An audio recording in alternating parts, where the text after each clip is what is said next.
Hey Martha. So I've been working on this model for quite some time now actually, and every time I go through it I just keep changing it. So I got to a point actually where I want you to see it and give me your feedback because I keep reading this and going through it and just will keep changing it, and it's been changing a lot. So let me explain to you what this model is. It's a behavioral framework. It's very similar to the last assignment that you have in the course that you taught us. And the activity that I want to explain or predict is basically the preparing an emergency kit, the one that we need to prepare at the very beginning of every hurricane season. So the behavior is very specific, the context is very specific. So this is not something that would work for any other behavior. It's only for this particular behavior, and I have it on a context and institution of higher education and UF to be even more specific. So what I have here, like it's a mix of a lot of theories. I think I used maybe 20 theories in there. And I just want to explain the model instead of just sending you the Excel sheet. And I think it makes it easier if I just go through it.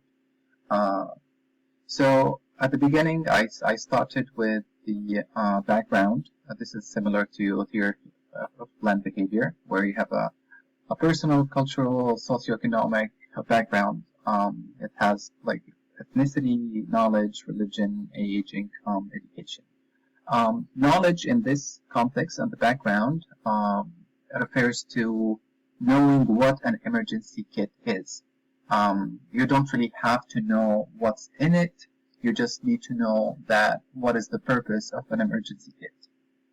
And also like basic knowledge about what a hurricane is, and when does the hurricane season start and ends, like very general knowledge about like hurricanes. And also it's very important to know what an emergency kit is at that point. That leads us to a different part, which is values. So it goes both directions. So first we're gonna go here, like in the values area, values, beliefs, and personal norms. This is like value, belief, norm theory. It got inspired from that part. So values, values actually leads to they contribute in moral responsibility, and also they contribute in beliefs. Beliefs also contribute again to moral responsibility. Beliefs also help us have risk perception, because I believe that perception of risk is part of the belief. Risk perception is divided into two parts, which is severity of the threat, which is how damaging can a hurricane be to Gainesville, and the probability of the threat, what is the chances that a hurricane would hit Gainesville at any given year. This part in here is inspired by the protection motivation theory, and also the moral responsibility part is in the conventional responsibility. This is responsibility theory. If you have the severity of the threat and probability of the threat, that helps you to have an awareness of the consequences, which is I don't really get prepared to like preparing for a hurricane is a matter of life or death. That all plus to the moral responsibility leads to personal norms. Personal norms in here, it is like it doesn't really include any part of the social norms or subjective norms, anything that has to do with social pressures. So this is only on a personal level, and that leads to an attitude. So if we go from the other part of the chart, we will see that we have also social norms in here. Social norms is divided by two parts, subjective norms and social pressure. Social pressure comes from bigger circle, like what is my image in the society. Do I want the society to see me, to perceive me as a responsible person, but if I prepare an emergency kit or not? Subjective norm in here, it's more concerned about the closer circles, like family and close friends. Do I really, would I really prepare for prepare an emergency kit because my family and friends would want me to? So both of these, they lead to conventional responsibility. Conventional responsibility leads to an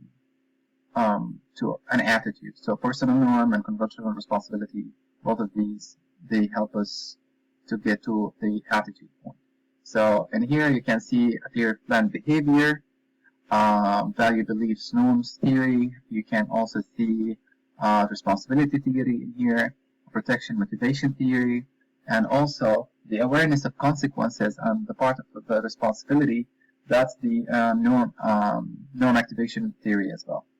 So, and this is what I call stage one, because phases of change. Also, this is a different theory, and that just takes you from one stage to another. Stage number two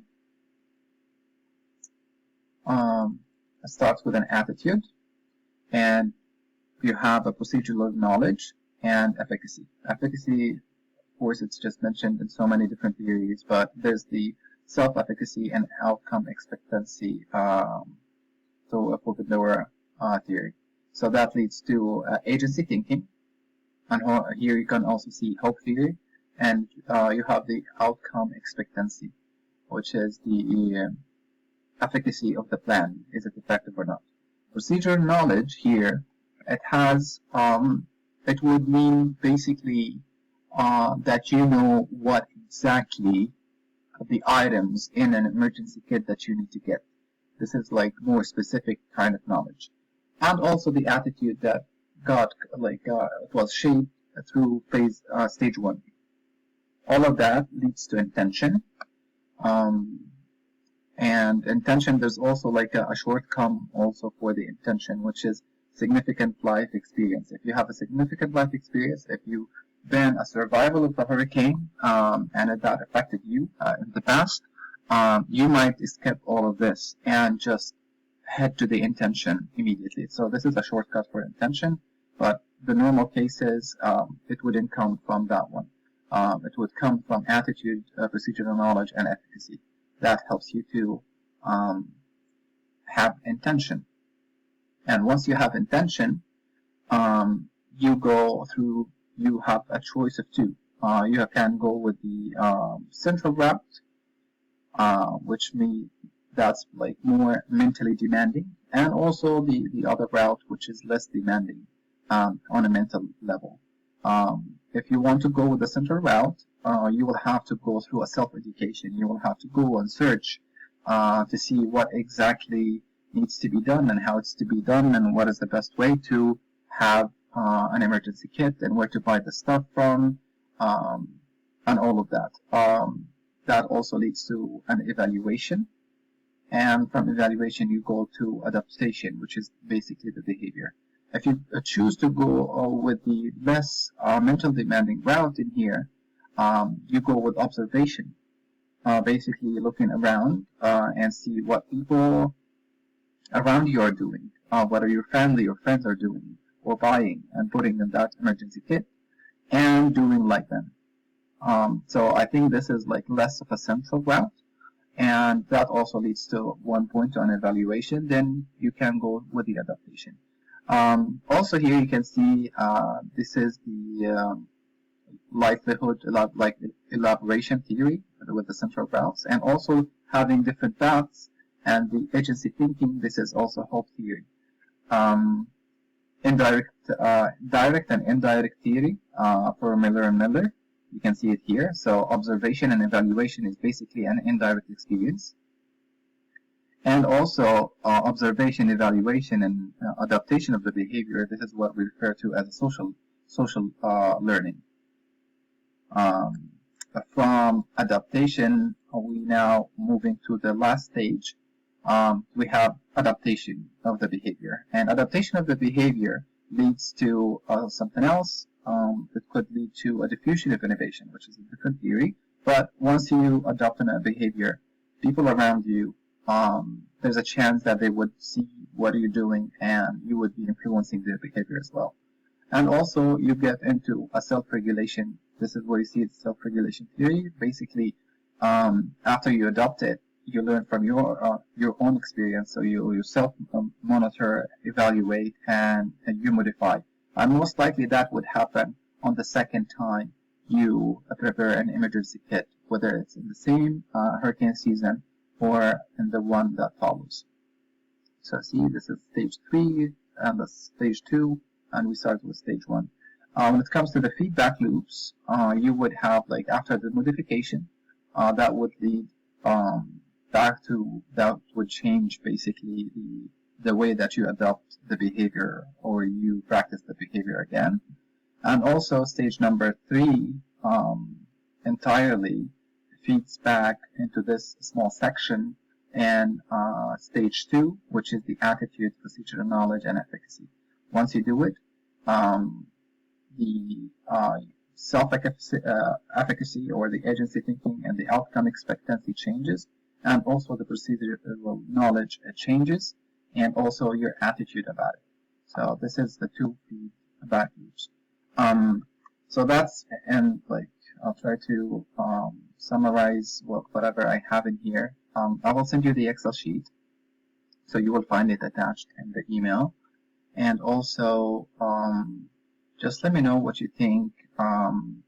When it comes to the color coding and the chart, just that's a different thing for me, because I'm trying to create a survey out of it as well. So do not really disregard the colors, the different colors for the within the framework. Just let me know what you think about the framework, and does it make sense to you? If there's like contradiction at one point, I'm trying to finalize this as soon as possible so that I can create a survey out of it, or trying to start the process of the survey. And I also wanted to let you know the progress on that part. I think this is like a very core framework for my dissertation, and I think you're the only one who can actually help with this among the committee members. So I would be looking forward to hear back from you, and thank you so much.